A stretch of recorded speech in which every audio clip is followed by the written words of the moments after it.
Հայաստանի Հանրապետության քաղաքացու հանդեպ,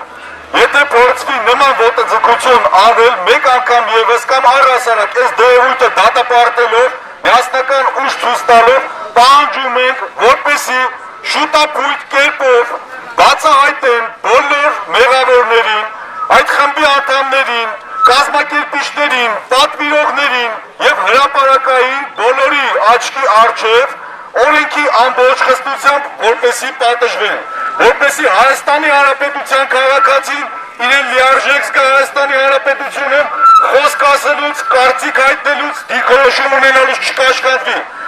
Համայնայությունը հետևելով այս իրադարձություններին ևս իր կարծիքը հայտնել է։ Ամենատարաբնույթ ձևով, սոցիալական ցանցերով, լրատվամիջոցներով տարբեր հասարակական, քաղաքական գործիչներ իրենց մտահոգությունները այս արատավոր երևույթի մասին արդեն իսկ իրենց խոսքը ասել են։ Մենք հետևողական ենք լինելու, որպեսզի բացահայտվեն այս ոճրագործության բոլոր մեղավորները եւ ասելով, որ մեզանից յուրաքանչյուրը արտակն է եւ մեզանից յուրաքանչյուրը նույն մտածելակերպն ունի։